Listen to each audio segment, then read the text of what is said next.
आम खबर दें, भारत को एक और धचका। चीन ने लद्दाख के अहम हिस्से अपने नाम कर लिए हैं। चीन ने होतान प्रीफेक्चर में लद्दाख के कुछ हिस्से शामिल करके 2 नई काउंटियों के क़याम का ऐलान कर दिया है। मज़ीद तफसीलात जानेंगे नुमाइंदा खुसूसी बोल न्यूज़ सलमान अवान से।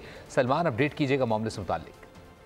जी बिल्कुल ऐसा ही है। लद्दाख तारीखी या जोग्राफियाई तौर पर तो इस वक्त रियासत जम्मू कश्मीर का हिस्सा समझा जाता है तकसीम हिंद से पहले, लेकिन इसके कुछ हिस्से जो हैं वो चीन के कंट्रोल पे हैं, जिन पर चीन का मलकियत का दावा है लद्दाख के हवाले से। और अब चीन ने अपने हक के मलकियत का सबूत देते हुए ये जो काउंटीज के क़याम का ऐलान किया है या काउंटीज की नेमिंग की है, इसको इंडिया ने ऑफिशियली तस्लीम भी कर लिया है, जो कि यकीनी तौर पर जाहिर करता है कि चाइना भी, हम कह सकते हैं कि इस मसले का, इस मामले का बुनियादी तौर पर एक फरीक है। और ये पहला मौका है कि भारत और चीन ने भी जो ये हिमालयाई सरहदी इलाका है, तनाज़ा है, इसके ऊपर खुले तौर पर दोनों की जानिब से मौक़िफ़ जो है वो सामने आए हैं। चीन की जानिब से ऐलान 5 साल बाद सरहदी मुज़ाकरात दोबारा शुरू करने के चंद दिन बाद किया गया, जबकि भारतीय कौमी सलामती के मुशीर अजीत डोवल ने गुज़िश्ता माह बीजिंग का दौरा भी किया था, सरहदी इलाकों पर मुज़ाकरात भी किए थे।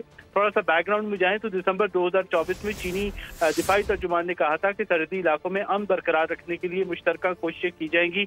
और इसके बाद फिर हमने देखा कि इंडियन फॉरेन मिनिस्ट्री के तर्जुमान रणधीर जसवाल का कहना था कि भूटान प्रीफेक्चर में दो नई काउंटीज के कुछ हिस्से जो हैं वो लद्दाख की हुदूद के अंदर आते हैं, जबकि चीनी खबरस्तान इदारा जिन्हुआ कहता है कि ईआन काउंटी और पीकांग काउंटी जो है उनका क़याम चीनी कम्युनिस्ट पार्टी और रियासती काउंसिल की मंजूरी के बाद किया गया है। यानी कि चीन में जो डिसीजन मेकिंग की आला तरीन बॉडीज हैं उनकी जानिब से ये फैसला किया गया है। और ये काउंटीज जो हैं बड़ी इंपॉर्टेंट काउंटीज हैं इस मौजूदा सूरत हाल के अंदर।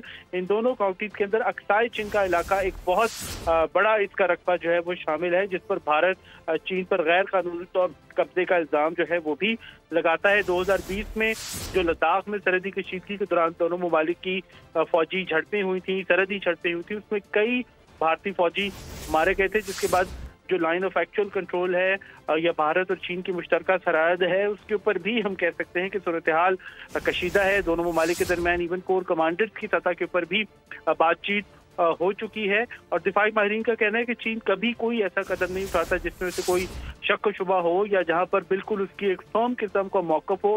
पहले तो वो मौक़िफ़ अपनाया जाता है, फिर उसके बाद उस मौक़िफ़ के हवाले से अमली सबूत दिए जाते हैं और फिर चीन अपने मौक़िफ़ के ऊपर सख्ती से कारबंद भी रहता है। और अक्साई चीन का इलाका जो है ये तवील अरसे से चीन जो है इसके ऊपर मलकियत का दावा करता चला आया है। और पाकिस्तान और चाइना ने भी जब अर्ली 60s में आई थिंक सदर अयूब खान के दौर में अपने कुछ सरहदी इशूज जो हैं वो तय किए थे, उसके ऊपर भी जब पंडित जवाहरलाल नेहरू भारत के उस वक्त वज़ीर आज़म थे उन्होंने काफ़ी एतराज़ किया था, लेकिन पाकिस्तान और चीन दोनों ने भारत का एतराज़ ये मुस्तरद कर दिया था। और अब आप देखें कि चीन इस इलाके के ऊपर हक के मलकियत रखता है और उसने अपने हक के मलकियत जो है पूरी तरीके से जतलाया है। जी बिल्कुल सलमान, अगर देखा जाए तो भारत की मौजूदा सूरत हाल के ऊपर अगर बात की जाए तो यकीन तौर पर खित्ते में अदम तवाज़ुन को बरकरार रखने की कोशिश करते हैं, लेकिन चीन का ये अहम इक़दाम है जिसे तस्लीम भी करना पड़ेगा भारत को एक और धचका सफारती सतह पर भी लगा है। चीन ने लद्दाख के अहम हिस्से अपने नाम कर लिए हैं।